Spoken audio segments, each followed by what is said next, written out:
Maharashtra today 24 news सत्य परिस्थितीचा सविस्तर आढावा।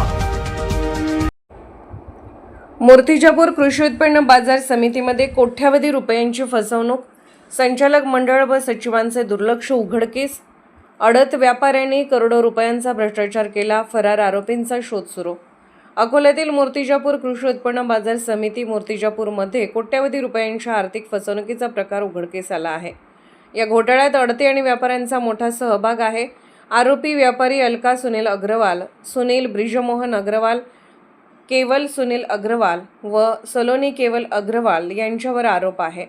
शेतकऱ्यांचा पैसा या फसवणुकीत अडकलेला नाही। त्यांनी आपला माल विकून पैसे घेतले आणि घरी गेले। अडत्यांनी आपापसात करोडो रुपयांचा पैसा अडकवून फसवणूक केली।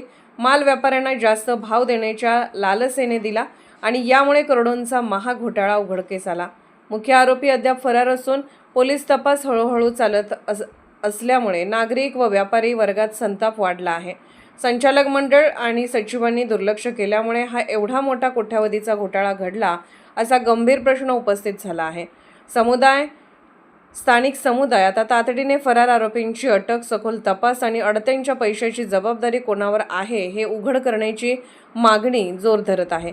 या प्रकरणाने मूर्तिजापूर परिसरातील बाजार समितीच्या आर्थिक व्यवहारावर संशय आणि चिंता वाढवली आहे। बाजार समिती जो भ्रष्टाचार केला त्या 4 आरोपी आहे।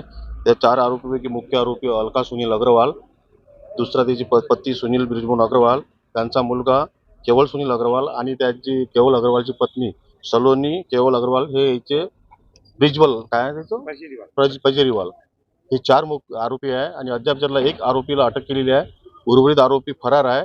या जवळपास या घटनेला 1.5 महिना होऊन पूर्ण झाले। म्हणून अपेक्षा की उर्वरित आरोपी लवकर अरेस्ट करून जे काही अडत्याचे पैसे रिकव्हर होतील ते झाले पाहिजे लवकर, कारण की आम्ही या प्रकरणामध्ये शासनाच्या APMCच्या वतीने वकील म्हणून मला नेमण्यात आलेला असून काल न्यायालयामध्ये मी शासनाची, अडत्यांची व शेतकऱ्यांची कोट्यावधी रुपयाची जी फसवणूक केलेली आहे त्याविषयी न्यायालयामध्ये युक्तिवाद केला व जास्तीत जास्त PCR त्यांना मिळून सदर प्रकरणाचं योग्य इन्व्हेस्टिगेशन होऊन याच्यामधून सर्वांना न्याय मिळावा, जे पीडित आहेत त्या सर्वांना न्याय मिळावा अशी विनंती न्यायालयाला केली।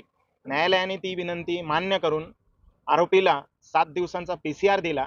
फक्त आता पुढील विनंती अशी आहे यामध्ये सर्व अडत्यांची, शेतकऱ्यांची आणि APMCची की उर्वरित आरोपींना लवकरात लवकर यामध्ये अटक व्हावी व या सर्वांना न्याय मिळावा।